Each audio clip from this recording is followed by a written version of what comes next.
Halo semua, ketemu lagi sama aku, Anastasia Sagidewi, dan di live kali ini aku akan ngajak partner aku, namanya Mira Baibana. Jadi dia adalah seorang konselor sekaligus certified dalam play therapist. Oke, Mira sudah datang. Oke, saya akan invite.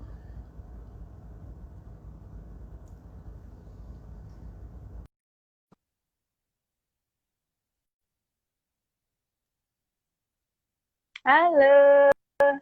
Halo Mira, aduh saya telat, I'm so sorry. Nggak apa-apa. Ini miskom. Aku udah nungguin di IG. Nggak apa-apa. Kamu gimana?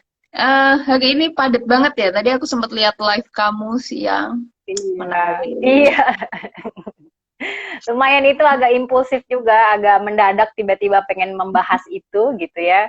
Kalau dari sisi tipe yang em, sembrono Mira ini gitu, itu langsung saja gitu, nggak apa namanya nggak pakai diatur dulu, ditulis dulu, diapa dulu gitu, nggak perlu kelamaan karena kadang aku kalau kelamaan malah nggak dijalanin gitu.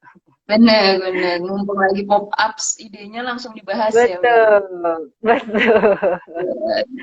Oke. Di sana udah makin dingin dong ya, Mir, di apa, Di Pakistan. Islamabad, nah, di sini minggu ini agak naik lagi suhunya, sekitar 19 Hmm. derajat lagi. Jadi memang agak naik turun gitu, tapi kalau lihat dari perkiraan cuaca, besok sampai 3 hari ke depan akan hujan, dan biasanya kalau hujan itu akan drop lagi gitu. Oh iya, anginnya kencang. Anginnya Oke, kencang, sehat-sehat suhunya ya. turun. Mm-mm. Semoga sehat. Oke, Mira. Eh, Mm-mm. Di sore hari ini kita akan membahas mengenai play therapy. Nah, halo teman-teman yang udah join, thank you. Kita akan bahas tentang play therapy nih sama boleh dibilang orang yang sudah sangat berpengalaman jam terbangnya tinggi di dunia play therapy. Ya, untuk anak-anak. Dulu saya invite-nya pelatihannya di mana sih, Mir? Aku ambil itu providernya yang di Jakarta namanya College of Allied Educators itu sekarang kalau nggak salah namanya udah jadi Cipta Edukasi apa gitu, aku lupa namanya. Tapi mereka provider untuk play therapy internasional gitu. Jadi organisasi play therapy internasional lewat play therapy UK kerjasama dengan CAE ini gitu. Jadi mereka mengundang uh, ininya apa namanya trainernya gitu, mengundang course director, dibilangnya sih course director untuk uh, kasih training selama 15 hari gitu ya, intens, dan setelah itu memberikan ini kesempatan kita untuk praktek 100 jam gitu. Jadi ada jenjangnya juga. Kalau awal itu kita ikut untuk menangani kasus yang mild gitu ya, yang nggak terlalu berat gitu. Itu nama pendidikannya postgraduate certificate gitu. Jadi diikuti oleh orang yang sudah lulus S1, S1 dari apapun boleh gitu ya, asal kalau bukan konseling atau kalau bukan psikologi, lebih kepada punya pengalaman menangani anak gitu dalam beberapa tahun belakangan. Nah, itu terus bisa ikut pendidikan itu, praktek tersupervisi 100 jam.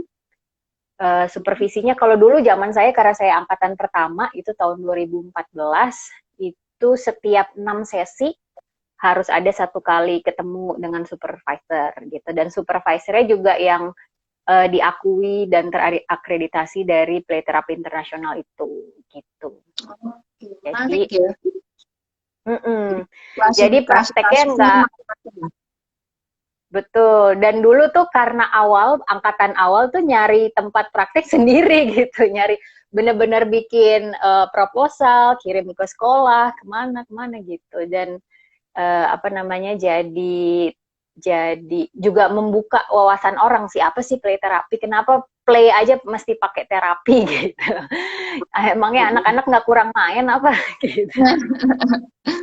Oke, nah itu makanya yang Oke. pengen aku bahas di sore hari ini, Kak, karena Hmm. kaitannya masih ada dengan dunia psikologinya pasti gitu kan ya. Dan Hmm. Mira, aku minta bantuannya untuk berbagi sama teman-teman di sini karena seringkali ada juga klien yang butuh nih pencerahan, informasi atau mungkin penanganan lebih lanjut terkait dengan kebutuhan anak-anaknya gitu. Nah, Tuh. oke, kita masuk ke materi. Jadi teman-teman itu adalah Hmm. latar belakang Mira. Kenapa aku undang Mira untuk berbagi tentang play therapy. Jadi dia sudah katam nih, boleh dibilang tentang dunia play therapy. Oke, so play therapy itu apa sih Mir? Kalau Play terapi ya dijelaskan. kalau oke, kalau dari kata-katanya ya play itu bermain gitu ya, terapi ya ada satu treatment, satu penanganan khusus ya yang menggunakan alat yang menggunakan media bermain gitu ya. Kenapa bermain? Karena ini lebih cocok untuk anak-anak atau orang dewasa yang tidak mampu menggunakan sesi konseling konvensional di mana bicara aja itu udah sangat menyakitkan buat orang tersebut, buat orang dewasa itu ya. Kalau buat anak, kenapa play? Karena itu dunianya anak gitu. Jadi dia nggak merasa kayak dikonselingin gitu ya. Dan konseling juga nggak tepat buat anak-anak karena perbendaharaan bahasa mereka kan sangat terbatas ya. Padahal mereka merasakan satu emosi yang intens gitu ya, tapi karena bahasa terbatas seakan-akan mereka tidak bisa mengekspresikan itu lewat kata-kata. Yang bisa mereka ekspresikan adalah lewat bermain itu. Nah, play therapy ini memang mengadopsi pendekatan-pendekatan apa namanya psikologi gitu ya berkaitan dengan uh, psikologi perkembangan anak juga yang berkaitan dengan teori-teori konseling juga gitu. Kayak misalnya ada teori yang sedikit aku share gitu ya yang berkaitan dengan alam bawah sadar gitu ya dibilangnya alam bawah sadar yang berkaitan dengan simbol-simbol gitu ya. Jadi kalau anak memilih satu hal gitu ya, satu alat yang ada dalam ruang terapi itu biasanya ada artinya gitu. Mereka nggak hanya apa ya nggak hanya random gitu ya. Mungkin awalnya random tapi lama-lama ada satu intensitas, ada satu kebutuhan yang ingin dipenuhi dengan mereka mengambil atau memilih alat-alat tertentu gitu. Jadi memang medianya dengan bermain karena itu cocok dengan anak gitu ya. Dan bermain ini sebetulnya adalah gabungan dari banyak pendekatan yang sifatnya ini apa namanya non bukan bicara gitu. Jadi kayak misalnya art terapi, terus zen terapi gitu ya yang pakai pasir gitu ya. Terus lebih ke movement juga. Movement tuh apa pergerakan tubuh anak. Kita bisa lihat kalau pergerakan tubuhnya kayak daun jatuh gitu ya, daun jatuh tuh maksudnya melayang gitu, nggak jelas gitu. Oh ini gayanya berarti anaknya punya satu apa ya ketidak pastian harus melakukan apa gitu. Jadi mungkin ada rasa bingung gitu dari gerakannya tuh kelihatan gitu. Jadi ada banyak pendekatan dalam bermain ini. Jadi nggak hanya asal bermain gitu ya, tapi pakai metode-metode atau gabungan-gabungan dari pendekatan-pendekatan lain gitu. Jadi diobservasi juga ya, terapis tidak hanya sekedar mengajak bermain, tapi juga apa mengobservasi dan juga apa ya, mengartikan setiap apa alat-alat atau instrumen yang dia pakai itu semuanya dicatat gitu ya untuk nanti diakses ya. Betul, Ini anaknya betul. gimana? Oke, Iya, jadi jadi play therapy. setiap jadi Ya, setiap gimana? sesi itu ada apa namanya ya kita menuliskan dia berapa persen main di art gitu, berapa persen main di sand gitu ya, di pasir itu berapa persen main bebas gitu, berapa persen ngobrol misalnya. Jadi dari situ bisa kelihatan uh, media mana yang misalnya cocok untuk anak ini pilih gitu. Bahkan nggak ngapa-ngapain juga banyak. Oh iya, Anak-anak ini pasti saking ya. iya saking bingungnya gitu, saking bingungnya dia jadi kayak diem aja ya udah kitanya juga apa namanya karena karena anak-anak nggak banyak bicara kan, dan nggak bisa ngomongin dia bingung atau apa gitu ya, takut atau dan lain sebagainya, kita cuman ya di situ aja hadir bersama dia, menemani dia dalam kebingungannya dia, bahwa bingung is okay gitu. Nanti kamu siap melakukan sesuatu, kita bisa lakukan gitu. Oke, mendampingi. Sip. Jadi eh teman-teman yang udah join, halo. Ada saya sapa sebentar deh. Ada Boleh. Lia Yanita, ada PO Snack gitu kan. Ada tadi siapa tuh? Ada Maria Stefani dan sorry yang agak ke atas tadi Aldo Dana, Pranas Satyan. Sip, yang mau tanya-tanya silahkan ya. Saya akan lanjut ngobrol dengan Mira. Oke, jadi Boleh. disediakan banyak tempat, ada yang pasir, ada yang diajak komunikasi, ada yang apa tadi mainan-mainan simulasi-simulasi kayak masak-masakan gitu juga ada ya berarti ya. Ada. Jadi kita itu ada juga apa namanya, rumah-rumahan boneka gitu, rumah-rumahan Barbie gitu yang besar. Biasanya anak itu suka menceritakan kejadian di rumahnya gitu secara tidak sadar dalam bermain gitu. Jadi kayak misalnya main dengan boneka di rumah-rumahan itu, terus ada yang jadi mamahnya, ada yang jadi papahnya gitu. Tiba-tiba ada yang melempar piring gitu misalnya, atau ada yang marah-marah gitu ya. Terus ada sosok dia gitu yang digambarkan lagi takut misalnya, atau lagi bingung harus kemana, harus bagaimana gitu. Jadi kayak curhat sih sebenarnya, kayak curhat dari mainnya itu kelihatan gitu. Dari mainnya itu kelihatan dia menggambarkan atau menceritakan apa yang terjadi gitu, Berarti kayak pengalaman-pengalaman. gitu eh mereka didampingi orang tua apa ditinggal? Hanya didampingi terapis atau biasanya orang tua ikut? Ditinggal ya? Ditinggal, betul, ditinggal. Jadi dari awal itu sudah dijelaskan. Jadi kan misalkan orang tua datang dulu ya, orang tua datang, terus nanya, oh di sini ada play terapi ya, play terapi itu apa sih? Ya kita jelasin dulu. Setelah itu kita kasih tahu bahwa proses ini nggak instan, gitu ya. Jadi karena proses ini nggak instan, butuh waktu anak untuk betul-betul mengakses akar masalahnya gitu. Betul-betul empower anak untuk menjadi solusi untuk masalah dia sendiri, maka tidak bisa instan, dan kita bilang dari awal bahwa minimal sesi itu sekitar 12 sesi gitu. Nah, jadi orang tua tahu bahwa nanti kita akan lakukan 12 sesi. Satu sesinya itu bisa tergantung usia anak sih. Kalau anak masih sangat muda gitu ya, misalnya usia 4 sampai 12 gitu ya, bisa sekitar 30 menit, 20 menit, bahkan ya kalau yang muda banget 4 sampai 7 gitu ya. Lalu kalau misalnya sudah lebih remaja, lalu sampai 18 tahun itu bisa sekitar 45 menit gitu.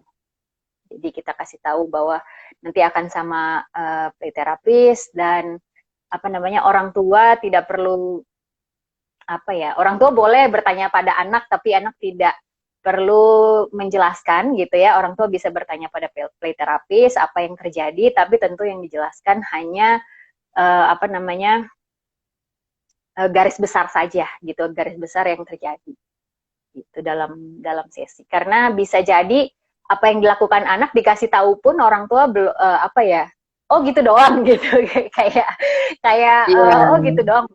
Di rumah juga banyak tuh mainan kayak gitu, tapi yang bikin berbeda adalah pendampingan dari play terapis gitu sih. Karena kita kan belajar tentang mirror neuron gitu ya. Mirror neuron itu bagaimana kita menjadi cermin buat anak, jadi anak tahu apa yang terjadi dalam dirinya gitu, dan dia mulai kayak aha moment sendiri gitu. Nah, jadi walaupun permainannya sama gitu ya, di rumah juga punya mobil-mobilan, ya anak kok main mobil-mobilan lagi misalnya gitu. Tentu efeknya beda gitu buat anak. Oke, ngomongin efek. Nanti ini kan kita jelaskan tentang gambaran si play TKP ya Mir ya. Nah nanti baru di belakang kan akan dibahas oleh Mira mengenai gimana caranya orang tua supaya bisa stay di rumah tapi juga memberikan play terapi secara tidak langsung ke anak. Karena situasi pandemi kayak gini riskan juga untuk datang ke tempat terapi-terapi umum gitu kan. Jadi nanti setelah kita menjelaskan tentang ini atau Mira menjelaskan tentang ini, nanti kita akan bagikan itu ke teman-teman semua. Yang mau nanya silahkan tuliskan di kolom komen mengenai seputar play terapi. Nah, lanjut. Tadi Mika ngomong tentang efeknya akan berbeda nih, walaupun mainannya sama antara yang dia punya di rumah maupun di Betul, tempat terapi. Nah, betul. sebenarnya fungsi atau manfaat dari ini tuh apa sih sebenarnya, Mir? Hmm, Paling utamanya apa? jadi Apakah bisa merangsang anak untuk lebih aktif, ataukah apa? Menghilangkan sesuatu perilaku yang negatif, terlalu takut bersosialisasi, apa gimana nih sebenarnya? jadi ada 4 faktor sih, empat sektor gitu ya, 4 area di mana play therapy ini bisa jadi sangat bermanfaat buat anak ini. Nah, kita membantu dalam bidang apa? Dalam bidang dia dengan hubungan dia dengan dirinya sendiri, hubungan dia dengan sosial. Sosial tuh lebih juga kepada orang tua dan sesama temennya dia gitu ya. Dan juga ada kaitannya dengan perilaku gitu dan emosinya sih, lebih kepada itu. Jadi kalau emosi, peer gitu ya, sesama, perilaku, dan ada juga yang kita sedikit bahas tentang hiperaktivitas. Tapi hiperaktivitas ini bisa dilihat bukan hanya untuk anak yang berkebutuhan khusus karena dia nggak bisa diem, hiperaktif gitu ya, tapi kepada pemahaman bahwa anak yang cemas, anak yang sangat cemas itu bawaannya atau gejalanya atau perilakunya itu hampir mendekati dengan perilaku anak yang hiperaktif gitu, anak yang nggak bisa fokus, anak yang nggak bisa diem gitu. Itu sebetulnya hanya fisiologis gitu ya, hanya cerminan ya, perilaku ini hanya cerminan dari kecemasan dia yang sangat tinggi gitu. Oke, Jadi jadi berkaitan empat sektor itu bisa. sih. Oke, jadi sejak dini bisa nih ya, kalau misalkan dia ada kecenderungan-kecenderungan perilaku cemas yang berlebihan, terus hiperaktif berlebihan, Hmm, jadi sedari dini bisa lebih dikontrol gitu ya, lebih dibentuk lagi, betul. mumpung masih usia anak. Oke, itu Hmm. adalah manfaatnya. Nah, kalau dari namanya terapi, apakah ini untuk ABK, anak berkebutuhan khusus, atau untuk semua anak sebenarnya apa, disarankan? Oke, jadi kita perlu lihat bahwa anak yang, maksudnya ini terapi untuk apa gitu ya. Tadi kan sudah dikatakan bahwa ada kaitannya dengan hubungan sosial anak gitu ya, dengan perasaan atau emosi anak, ada kaitannya dengan perilaku-perilaku yang dianggap mengganggu gitu. Jadi ini bisa berlaku untuk anak yang tidak berkebutuhan khusus dan anak yang berkebutuhan khusus. Kenapa? Karena kedua anak ini gitu ya, atau kedua tipe anak ini sama-sama punya perasaan gitu ya, walaupun kalau misalnya anak dengan autis gitu ya, anak autisme itu dia akan kesulitan mengakses perasaannya gitu ya, tapi ada waktu misalnya untuk dirinya sendiri memahami apa sih yang terjadi gitu dalam dirinya dia gitu, mengeksplorasi relasi dengan terapis gitu kan. Jadi membantu juga untuk anak ABK dan untuk anak yang tidak berkebutuhan khusus gitu. Jadi bisa untuk dua-duanya, tergantung apa yang dikeluhkan gitu, tergantung apa yang orang tua ingin bantu gitu dari anak ini gitu. Jadi lebih kepada masalah-masalah seperti misalnya mimpi buruk gitu ya, anak suka bangun tengah malam terus tiba-tiba jerit gitu, tiba-tiba nangis gitu, kenapa Mm-mm. ini gitu. Atau misalnya juga berantem sama teman di sekolah gitu ya, ada agresivitas misalnya yang secara terus-menerus ditunjukkan oleh anak. Karena saya pernah nanganin anak 4 tahun gitu ya, 4 tahun. Walaupun anak ini kecil banget badannya dibanding teman-temannya, umur 4 tahun ini omongannya udah I want to kill my friend gitu. Omongannya udah udah serius banget. Maksudnya intensi, bukan intensi ya, udah detail banget. I want to make my friend bleed gitu. Terus I want to take to the doctor gitu. And then I will laugh at my friend gitu. Jadi apa ya, kalau kalau ditanggapi secara serius, ini kan orang tua kan ya tentu pasti orang tua, guru, kepala sekolah pasti ada kecemasan ya, anak ini gimana nih apa namanya uh, kedepannya gimana gitu kan, nggak ada juga teman yang mau temenan sama dia, pada takut semua. Dan ternyata saat ditangani dalam sesi dalam sesi play terapi gitu ya, dia bercerita bahwa, atau dari permainannya dia gitu, dia mengeksplorasi ekspresi marah itu seperti apa sih, karena dia mengobservasi neneknya marahnya gayanya teriak-teriak gitu. Dia Yeah. mengobservasi. Iya. Jadi dalam sesi 12 sesi itu bersama saya dia belajar, oh we have feelings gitu. Kita tuh punya feelings gitu. Kita tuh bisa marah. Oh kalau marah tuh gimana ya baiknya gitu. Jadi kayak understand themselves gitu, kayak understand apa kayak memahami diri dia sendiri, memahami kalau dia punya perasaan, dan seperti mengaitkan bagaimana cara yang tepat untuk mengekspresikan perasaan itu gitu. At the end dia bilang sih, oh berarti kalau teriak-teriak tuh nggak baik ya gitu, bikin orang lain takut. Iya, kan kita maksudnya ya iya gitu, tapi Ya, iya, kan betul. nggak bisa langsung gitu kalau anak ini nggak ngerti. Dan jadi challenge-nya adalah bagaimana dengan proses yang sesuai dengan usia anak gitu ya, yang nggak bisa instan, di mana anak punya insight sendiri dalam mengatur atau memahami dirinya sendiri, memahami perilaku dia gitu, dan kaitannya dengan orang-orang di sekitar dia gitu. Jadi menarik banget sih ini play therapy. Oke, menarik tuh. Jadi sedari dini, baik itu anak berkebutuhan khusus maupun tidak, kalau memang ada perilaku-perilaku menyimpang yang dirasa nggak oke untuk perkembangan dia ke depan, harus segera di-cut off segera gitu Betul, ya. Salah satunya dengan betul, play therapy. Nah, oke. gitu. Usia berapa sih play therapy ini efektif untuk anak-anak? Anak-anaknya harus di rentang usia berapa Hmm. kira-kira? Efektif itu antara tadi 4 sampai 18 gitu ya, kalau untuk anak-anak dan remaja berarti itu ya jatuhnya. Tapi mungkin agak berbeda treatmentnya atau apa namanya, assessmentnya juga yang diberikan berbeda.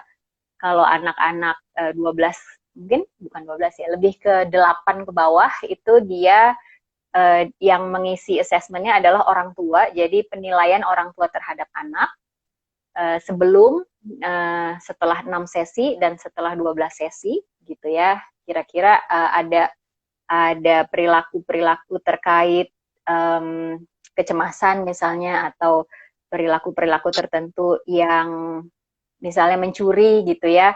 Ini mencuri juga nggak dilihat dari hanya moral gitu ya. Kadang anak itu tahu bahwa mencuri itu tidak baik, tapi dia belajar untuk memahami apa yang boleh dan apa yang nggak boleh, memahami akibat-akibat dari satu perilaku, memahami bahwa ternyata impuls itu gitu ya, satu keinginan tuh belum tentu bisa langsung didapatkan gitu, lebih kepada itu sih.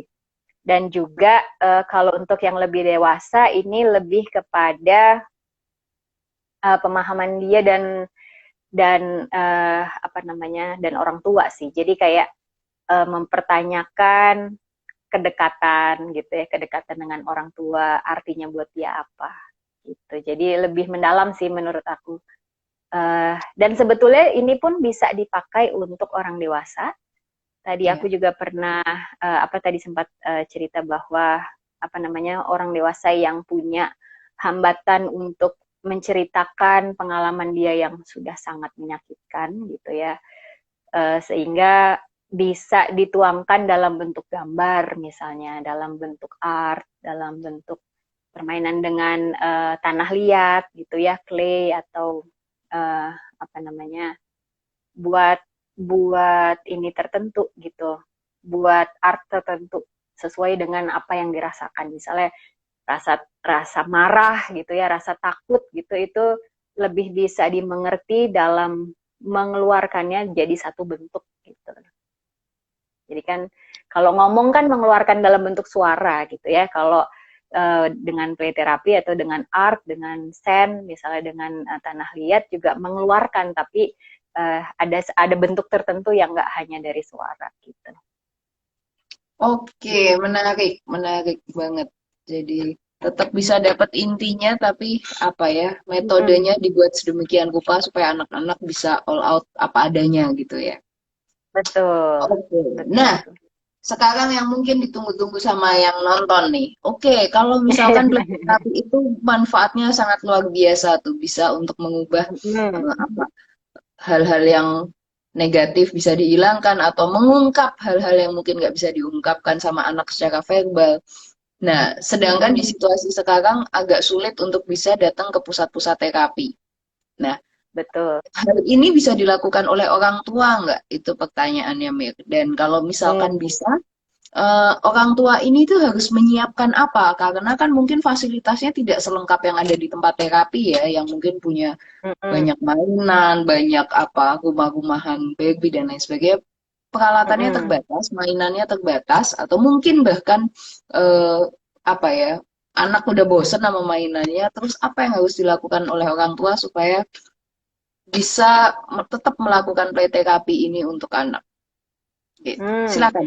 Oke, terima kasih. Nah, ini kalau untuk orang tua lebih tepatnya mungkin ada waktu khusus bonding dengan anak gitu. Kita nggak sebut ini play therapy gitu ya, tapi kita sebut waktu berkualitas dengan anak. Ini sebetulnya kalau dari play therapy internasional sendiri ada nih khusus gitu ya, satu program khusus untuk mendampingi orang tua di mana terapis misalnya jadi lebih perannya jadi kayak coach, jadi kayak mentor yang memfasilitasi orang tua supaya bisa punya waktu berkualitas dengan anak yang apa namanya yang mendalam gitu, yang nggak hanya kita sama-sama di dalam satu ruangan gitu ya, tapi sama-sama tidak ada dalam ruangan itu gitu.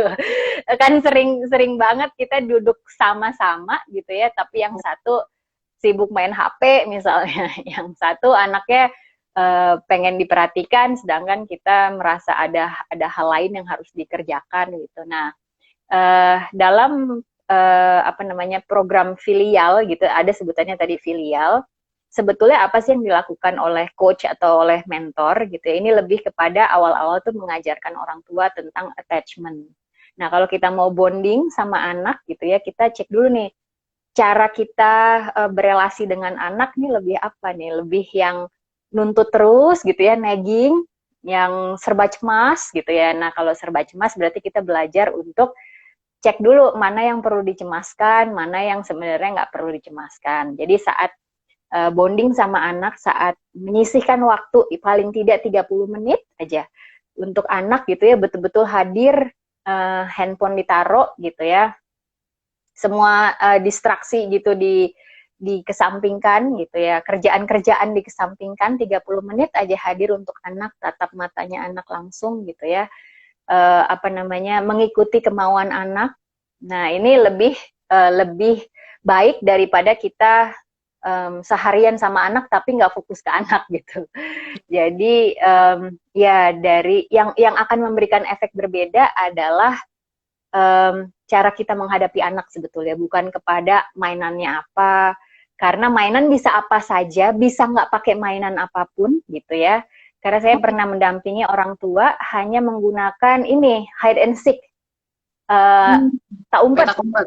tak umpet, iya tak umpet sama anak.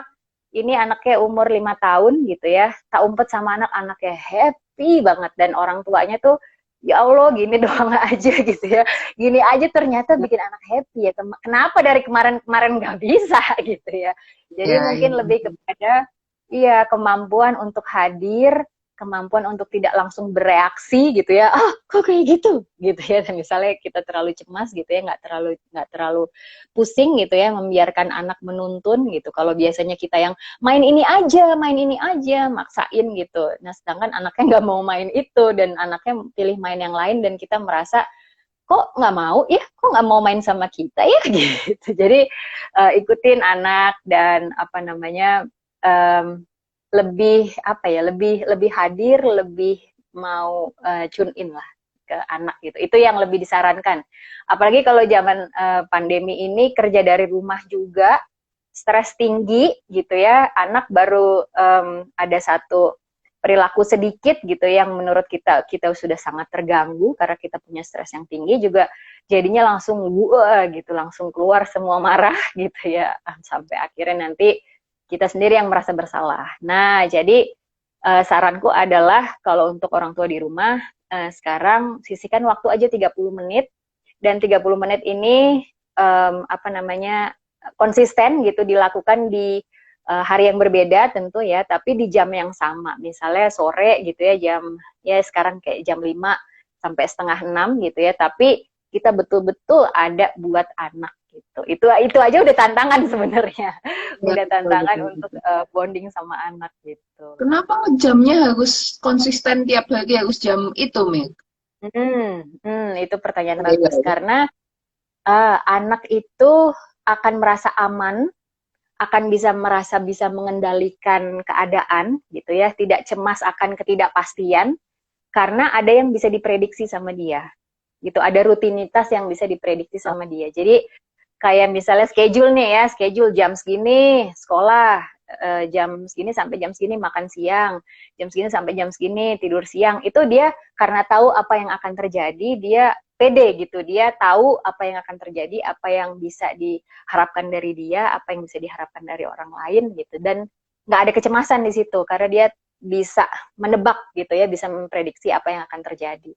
Nah, sama kayak gini, quality time gitu ya, tiap hari di jam yang sama. Jadi anak tahu nih, oh ini udah mulai jam segini, udah mulai agak sore-sore gitu ya, walaupun dia belum tahu konsep jam gitu ya, tapi dia mengharapkan ada waktu di mana seperti kemarin nih sama gitu. Dan jadi dia mengharapkan atau dia membayangkan bahwa besok gitu ya, setelah misalnya main nanti ada mama atau papa atau mama dan papa gitu ya, ada waktu buat aku nih gitu. Jadi dia kayak bisa memprediksikan gitu. Itu penting banget sih buat anak. Jadi segala sesuatu yang konsisten itu sangat penting. Iya, jadi jangan sebentar tahu-tahu ngajak main, besoknya diajak nggak main, nggak mau gitu ya. Itu Betul. Sorry. itu jadi kecewa Betul kali betul. ya anak ya. Jadi pastikan punya jadwal yang rutin dan konsisten tiap hari gitu. Nah, Betul. eh, apa nih? Terkait ini, Mer, terkait kasus yang tadi kamu bilang nih, ada yang ringan, ada yang sedang, ada yang berat untuk bisa Mm-mm. ditangani Mm-mm. dengan terapi-terapi untuk anak. Nah, kapan sih orang tua itu perlu tahu bahwa ini anak perlu diterapi nih? Itu tuh Mm. ciri-cirinya gimana tuh, Mir? Karena seringkali bingung nih. Ah, tapi kata mereka sih nggak apa-apa, normal-normal aja. Misalkan dia belum mau berteman atau belum mau takut sama orang, katanya emang normal kalau usia segitu. Atau mungkin ada yang bicaranya nggak mau banyak, cuman mau sedikit gitu. Terus selalu kan kadang sebagai orang tua ada satu alasan yang dia agak deny nih, bahwa misalkan anaknya ada yang salah nggak ya gitu. Dia seringkali akhirnya nggak lah, baik-baik aja. Nah, sebenarnya kalau dari Mm. seorang Mira yang udah sering banget ketemu dengan banyak anak dengan berbagai apa ya kebutuhan gitu, kira-kira apa yang orang tua perlu tahu supaya dia ngeh nih, oh ini anak saya kayaknya perlu perhatian khusus, waktu khusus, penanganan khusus. Mm. Silakan, Mir. Ini bisa dicek juga dari banyak hal sebetulnya. Yang pertama perilaku berulang. Perilaku berulang yang dikhawatirkan gitu. Jadi kayak misalnya anak tadi bangun tidur tengah malam nangis gitu ya, sekali oke, 2 kali, 3 kali, 4 kali kan jadi pertanyaan kenapa gitu, kenapa jadi sering banget nih anak gitu, ada apa gitu kan. Nah itu jadi perilaku berulang itu jadi satu pertimbangan. Kedua, kita nggak bisa menemukan sorry, jawabannya apa gitu. Kita nggak bisa menemukan kenapa ya anak ini seperti ini gitu. Berarti kita butuh bantuan untuk mencari tahu sebenarnya kenapa gitu ya. Dan kalau kita tanya ke sekolah misalnya, sekolah juga merasa hal yang sama dan nggak tahu kenapa, justru tanya lagi ke orang tua. Nah itu dia waktu yang tepat untuk datang dan atau mengkonsultasikan gitu ya, berkonsultasi pada playterapis. Terus juga ada keluhan juga bisa sih, ada keluhan yang nggak hanya dari kita gitu, dari misalnya dari anggota keluarga yang lihat gitu ya, dan lihatnya ini mungkin terjadi berkali-kali di saat orang tua nggak ada gitu. Itu bisa jadi satu masukan, dan juga misalnya masukan dari guru di sekolah juga bisa gitu ya. Atau kalau sudah misalnya sangat mengkhawatirkan gitu ya, komplain dari temannya orang tua gitu, itu juga bisa jadi satu apa namanya patokan gitu untuk datang dan bertanya untuk konsultasi. Tapi banyak juga yang orang tua over worried gitu ya. Jadi ini sangat bergantung sekali sih sama interpretasi orang tua atau keterbukaan orang tua dalam mencari bantuan gitu ya, atau mendapatkan bantuan sih. Jadi banyak juga yang cemas akhirnya selain anaknya di terapi gitu ya, dalam sesi pertemuan keluarga juga orang tua belajar untuk meredakan atau meregulasi kecemasan dia sendiri gitu. Jadi bantu orang tuanya juga sih sebenarnya dalam proses misalnya konsultasi dengan orang tua gitu. Karena anak juga jadi nggak nyaman ya kalau misalkan orang tuanya juga cemas dikit-dikit, anak jadi merasa serba salah, kok gini juga diingetin, Iya, begini diingetin, begini ditegur, begini disalahin gitu. Dia betul, juga jadi nggak bisa betul.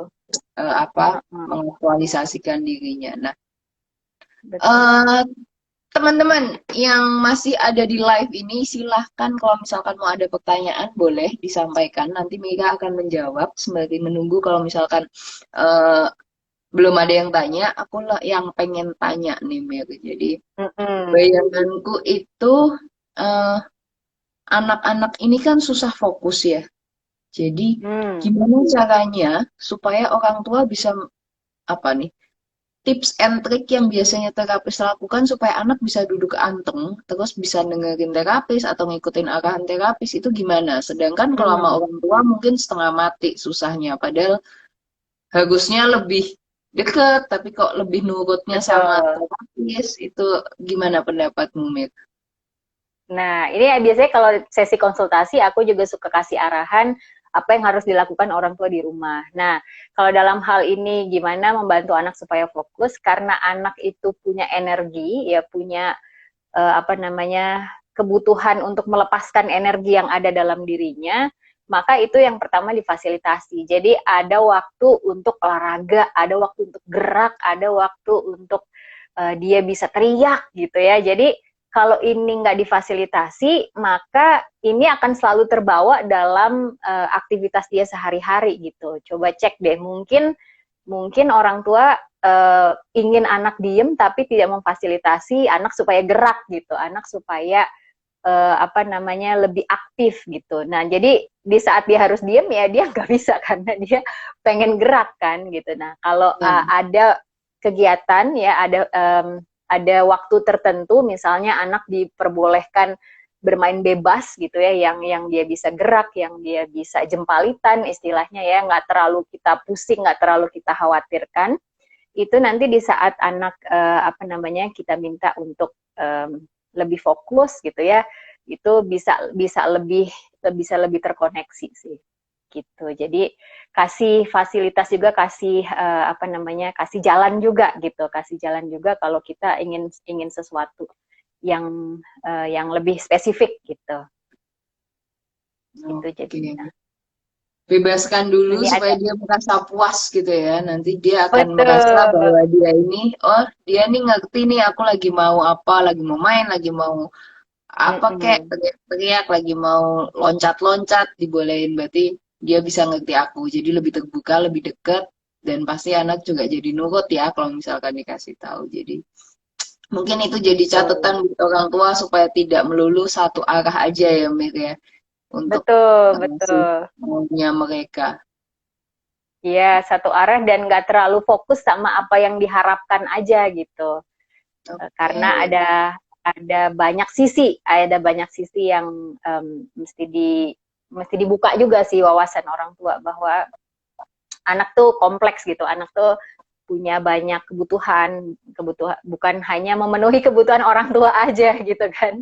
Ini kan kesannya kalau kita sangat pengen anak diem, kenapa? Karena kita butuh untuk mengerjakan hal yang lain dan nggak pusing sama anak misalnya gitu. Itu kan berarti lebih kepada kebutuhan orang tua akan anak gitu. Sedangkan kalau kita fasilitasi anak dulu, maka anak akan apa namanya potensi besar gitu ya, punya potensi besar untuk mendengarkan arahan kita atau apa yang kita mau, karena sudah dimengerti duluan gitu ya, maka dia akan belajar mengerti, karena anak kan belajar dari contoh gitu ya. Kalau dia dapat contoh bahwa kita mengerti dia akan mencontohkan kembali apa namanya untuk mengerti kita, untuk belajar mengerti orang tua gitu.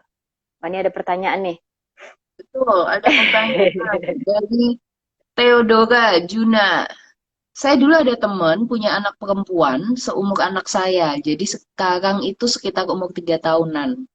Nah, itu tiap Hmm, hari anaknya dimaki-maki, dibentak kalau aduh. salah dikit. Jadi orang tuanya yang apa suka bentak ya. Akhirnya sekarang anaknya tuh jadi pembangkang. Nah, apakah Hmm, orang tua yang harus diterapi dulu? Karena ini anak kan nyontoh dari mamanya. Nah, orang tuanya hmm. dulu atau anaknya dulu kalau posisinya kayak gini. Karena nih orang tua udah agak-agak sulit dong, Mir, kalau misalkan dia emang emosionalnya temperamen kayak gitu. Nah, kalau kayak gitu Oke. gimana, Mir? Sarannya. Oke, nah ini perlu dicek anaknya umur berapa ya, Sekitar karena 3 tahun kalau gitu misalnya. ti- 3 tahun, Iya. oke, tiga Kurang tahun lebih itu gitu. berarti dia betul-betul memahami segala sesuatu dari contoh kan kalau 3 tahun itu. Nah, kalau seperti ini, misalnya ya aku gambarkan misalnya orang tua ini datang gitu ya ke playterapis dan oh saya sih nggak ada masalah ya, ini anak saya nih tolong gitu. Misalnya ibunya denial ya, misalnya denial, denial seperti itu. Dan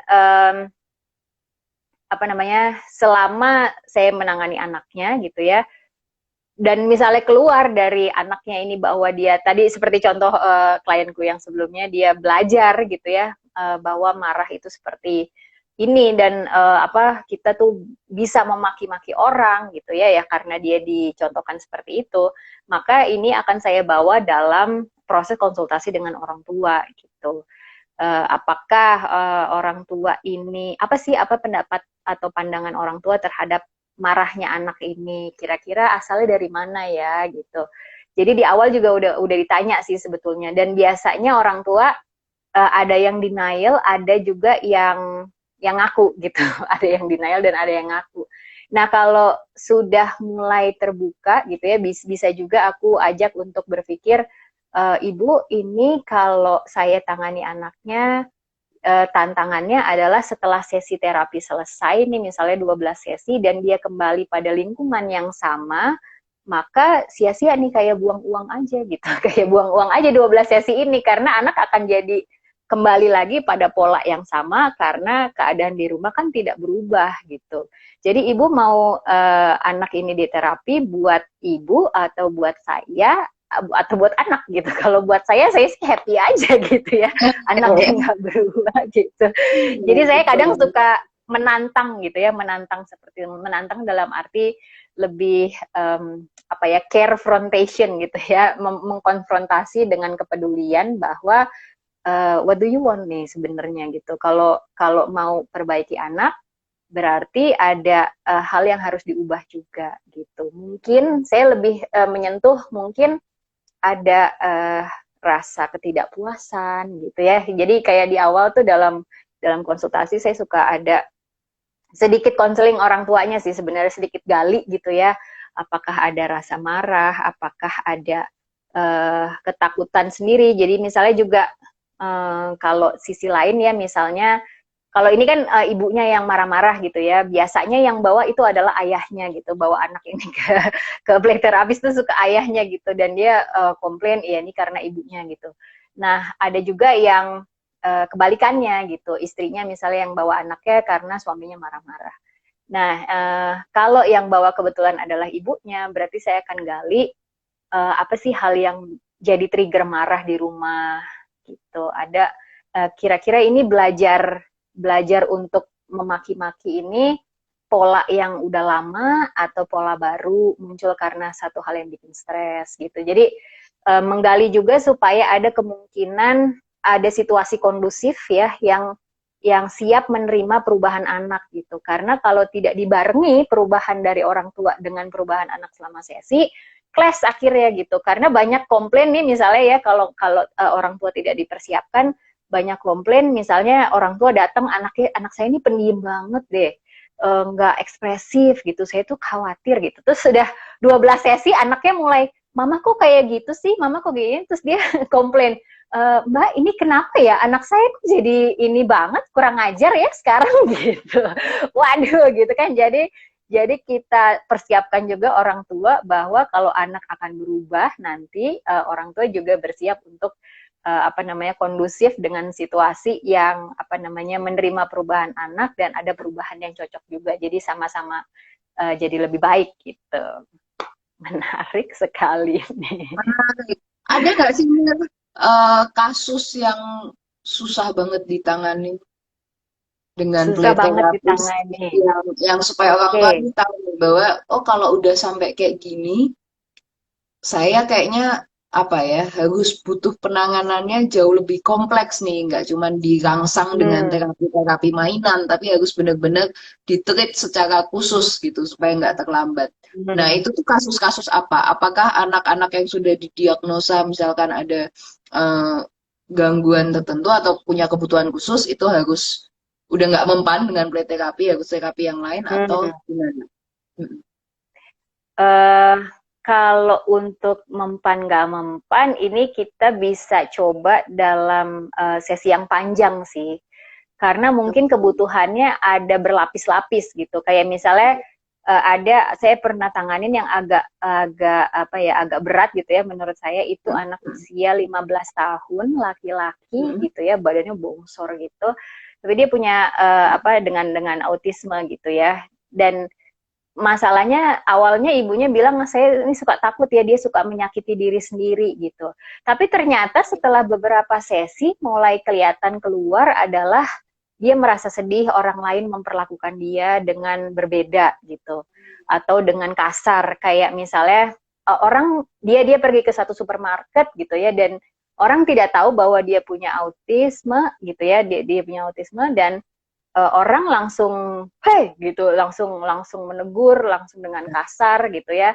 Bahkan banyak dia mendapat serangan secara fisik gitu ya, di mana orang-orang itu nggak ngerti gitu kalau kalau anak ini punya punya keterbatasan uh, apa namanya, fokus, punya keterbatasan perhatian. Dan ternyata begitu dikupas lagi sesi demi sesi demi sesi, keluarlah kesedihan dia akan meninggalnya papahnya gitu. Dan papahnya ini adalah figur yang paling dekat sama dia, di mana dia marah gitu, marah karena namanya kan juga anak autis ya, dia nggak ngerti meninggal tuh apa gitu, dan kenapa orang meninggal gitu, harusnya kan nggak meninggal gitu. Jadi dia berusaha memahami meninggal itu apa, dan berusaha memahami gimana ya kalau kita kangen dengan orang yang meninggal gitu. Jadi apa ya, lebih lebih kompleks sih aku ngelihatnya, mungkin lebih kepada butuh waktu yang lebih panjang untuk sesinya gitu, yang lebih apa namanya, lebih banyak lah sesinya untuk Oke. memproses layer demi layer gini, lapisan demi lapisan ini gitu. Mungkin kelihatannya di luar hanya menyakiti diri karena dia nggak mampu meregulasi emosi ya kan, emosi jadi terlalu intens buat dia.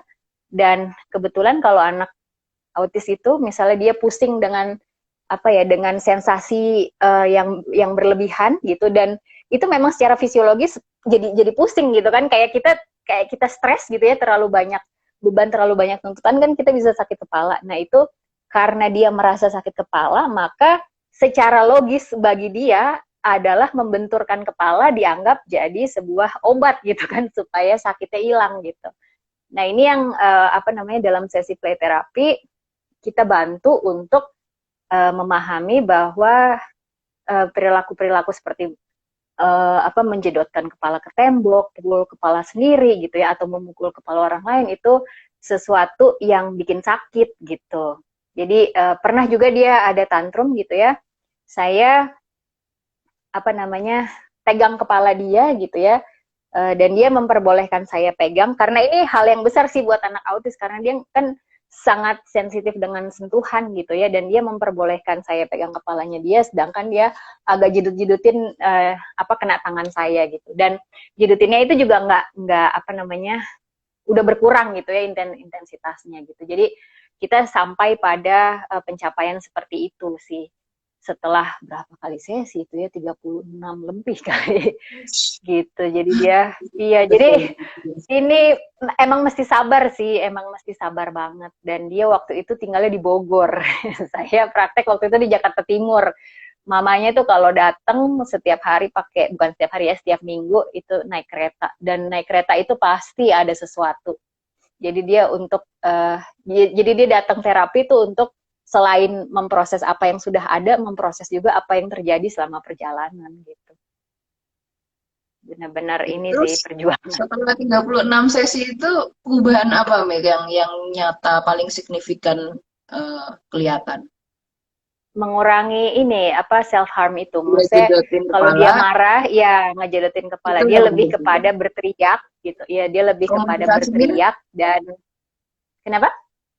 komunikasinya, Komunikasinya dia karena memang sudah bisa bicara apa maksudnya bukan tipe yang tidak bicara gitu ya. Dia bisa bicara dan dia apa namanya bisa mengakses rasa sedihnya dia. Jadi kayak dia mamahnya nemenin dia untuk pergi ke makam papahnya gitu. Jadi ada kegiatan-kegiatan yang mendekatkan dia dengan mamahnya dan mamahnya juga saya fasilitasi untuk nggak makan dalam. Nggak makan dalam tuh artinya saya ibu yang nggak baik ya, anak saya nih kayak begini gitu. Nah itu tuh itu saya fasilitasi juga mamahnya gitu supaya gimana kedekatan emosi ini terjalin antara dia dan anaknya, apalagi kan papahnya udah nggak ada, dan supaya mamanya kuat juga gitu menghadapi sendirian gitu ya, maksudnya udah nggak ada papahnya juga dan dia punya kakak punya adik gitu, dan anak ini juga punya adik gitu, jadi bagaimana ini single mom ini dengan dua anak gitu ya tetap survive dan nggak makan dalam gitu, nggak apa namanya, nggak menyalahkan nggak diri sendiri gitu kali ya. menyalahkan diri. Karena Betul ternyata betul dengan play terapi terungkap bahwa sebenarnya yang bikin si anak ini seperti itu justru dari luar, apa yang dia dapatkan dari luar dan betul juga kesedihan dari dalam. Jadi play betul. terapi membantu untuk orang tua juga jadi lebih memahami gitu ya. Sebenarnya anakku ini permasalahannya di mana? Karena mungkin nggak semua orang Mm-mm. tua apa ya punya punya punya kesensitifan untuk membaca itu semua gitu ya, yang harus dipelajari oleh Betul, terapis atau psikolog anak. Oke, betul, menarik, betul. Mir, bagus banget. Dan ini sudah hampir 1 jam. Thank you banget. Silahkan Iya. Mira kasih kata penutup di video kali ini. Mungkin Hmm. nanti ada yang nonton dan itu entah itu orang tua mungkin kan yang membutuhkan terapi atau mungkin mau melakukan terapi sendiri di rumah karena keterbatasan Mm-mm. akses atau mungkin keterbatasan ekonomi dia mau mencoba melakukan itu di rumah sendiri silahkan.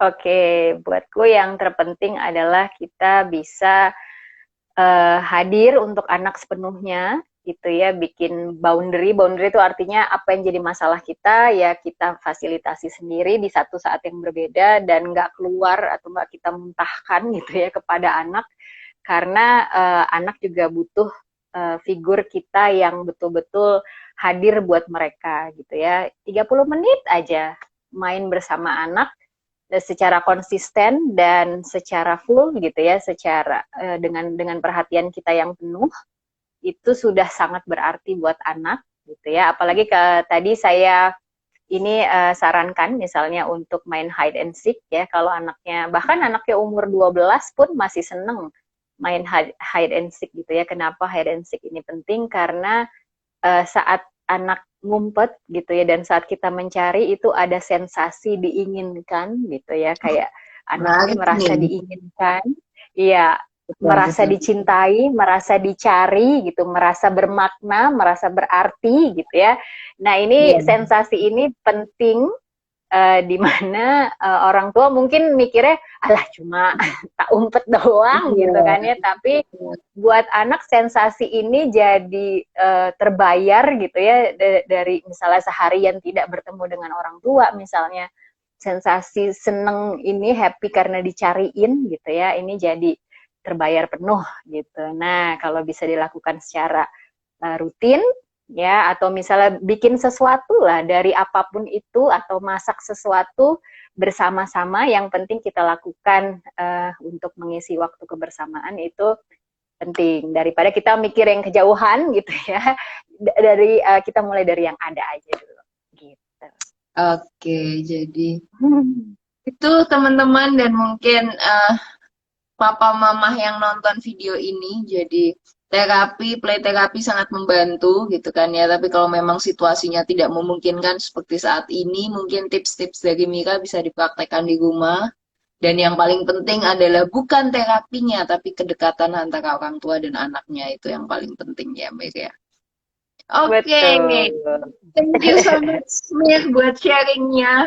Amat sangat menarik gitu. Sama-sama. Saya belum punya anak, dia merasa tertarik. Mungkin apalagi yang udah punya anak semakin Hmm. tertarik lagi ya, bahwa dinamika dari Iya, seni membesarkan anak itu nggak ada habisnya ya. Jadi, betul. eh Butuh sekampung. waduh, butuh sekampung. Butuh sekampung untuk bantu gitu. Betul, tapi Kita sekampungnya harus yang polanya sama ya, karena kalau polanya beda-beda betul. lagi, balik lagi nanti, aduh. Oke, Iya, betul. bisa jadi problem lagi. Oke, Mir, Betul. thank you buat sharingnya. Sama-sama.